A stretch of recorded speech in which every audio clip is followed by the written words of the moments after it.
अस्सलाम वालेकुम फ्रेंड्स, मैं हूं आपके साथ मियां काशिफ। उम्मीद करता हूं आप सब खैरियत से होंगे। अभी मैं एक नया ट्यूटोरियल लेकर आया हूं हारमोनिक का ही। इसके अंदर मैंने पहले भी आपको 2 से 3 पैटर्न्स सिखाए हैं, तो टोटली तो 10 पैटर्न्स हैं। उसमें से अब एक पैटर्न आज मैं और सिखाने जा रहा हूं जिसका नेम है गाटले पैटर्न। गाटले पैटर्न भी हारमोनिक पैटर्न का एक पार्ट है। ये भी स्क्रीन के ऊपर आप देख सकते हो कि पाउंड यूएसडी के अंदर गाटले पैटर्न क्रिएट हुआ था। ये ऑलमोस्ट उसका टीपी दे भी चुका है। तो मार्केट से मैं थोड़ा सा लास्ट वीक से अवे था, तो तब तो मुझे इल्म नहीं था, मैंने देखा नहीं। मैंने अभी थोड़ा सा देखा था, से ओल्ड टाइम में।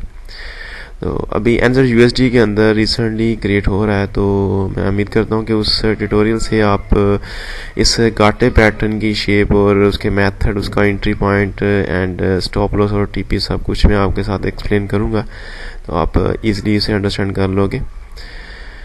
तो एंजर यूएसडी के चार्ट के अंदर हम उस ट्यूटोरियल को क्रिएट करेंगे कि गाटे पैटर्न कैसे क्रिएट होता है। अब सबसे फर्स्ट नंबर पे इसके अंदर हमने स्विंग लेना है। इस स्विंग से लेकर इस स्विंग तक फिबो को ड्रा करना है, ठीक है। तो इधर तक हम इस स्विंग से इस स्विंग तक फिबो को ड्रा करते हैं।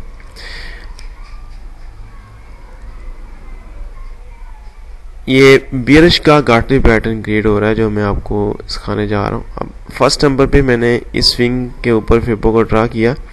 इस स्विंग के ऊपर आपकी फिबो जो स्विंग के बाद जब मार्केट रिट्रेस कर रही है तो 61.8 तक मार्केट आपकी मस्ट जानी चाहिए और 78.6 से पहले पहले क्लोजिंग होनी चाहिए।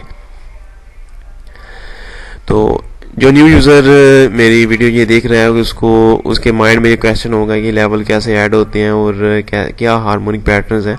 तो वो मेरे वीमो के वीडियोस की प्रोफाइल में जाकर मेरी इंट्रोडक्शन की वीडियो देख सकते हैं कि उसमें सारा कुछ मैंने पॉइंट्स क्लियर किए हुए हैं।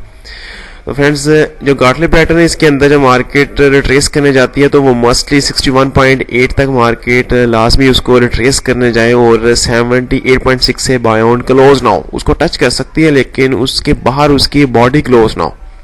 अगर तो वो उस स्विंग को रिट्रेस करवाने के बाद उसकी बॉडी उसके बाहर क्लोज होती है तो वो फिर इनवैलिड हो जाएगा।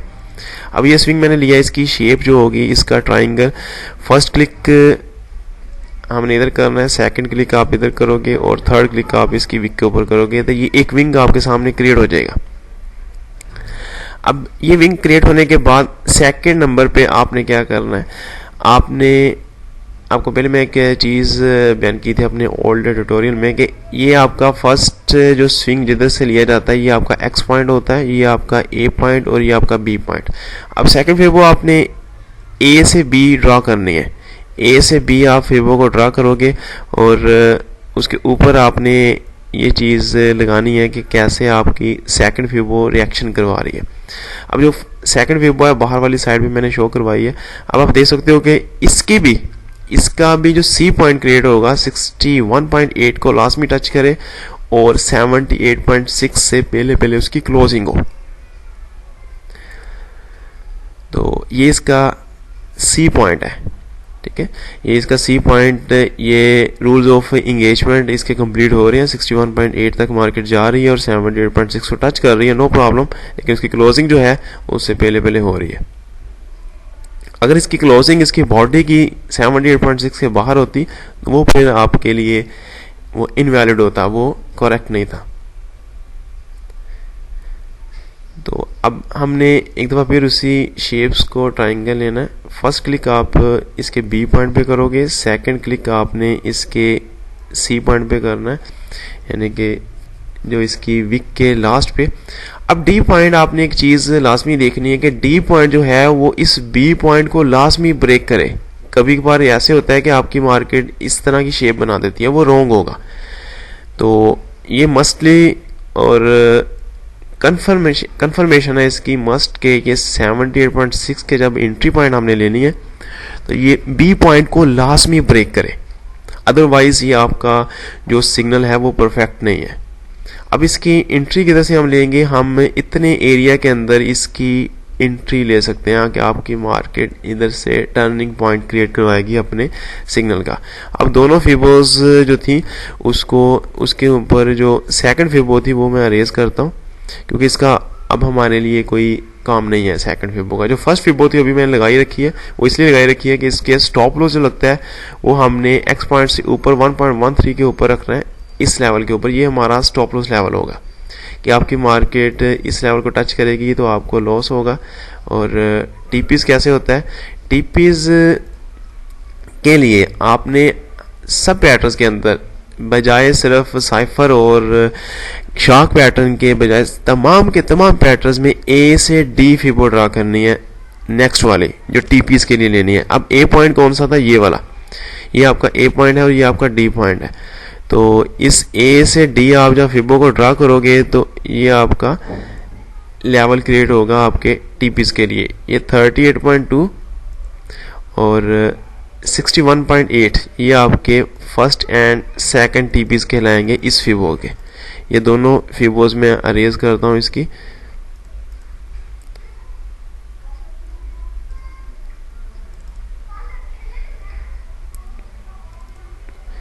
ठीक है जी, ये हमारा एंट्री पॉइंट होगा, ये हमारा स्टॉप लॉस पॉइंट होगा और हमारे ये दोनों टीपीज होंगे। सॉरी, मैंने टीपीज की लाइंस रेज कर दी थी, रेस हमने फिबो को करना था।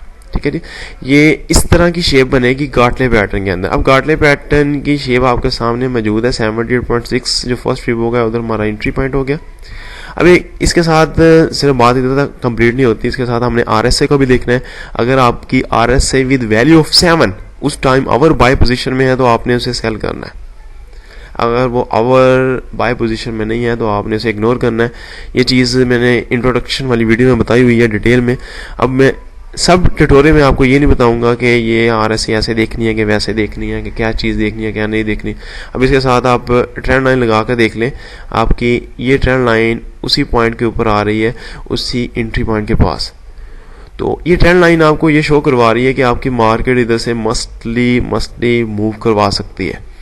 अब ये सिग्नल आपके लिए नेक्स्ट है भी, आप इसके ऊपर ट्रेड भी ले सकते हो। अब अगर ये मार्केट ऐसे ऊपर नहीं जाती, ये इससे पहले नीचे चले जाती है, ये इस लेवल को ब्रेक कर देती है तो ये नीचे चली जाती है, ये फिर आपकी जो मार्केट इस लेवल को ब्रेक करने के बाद ये इनवैलिड हो जाएगा।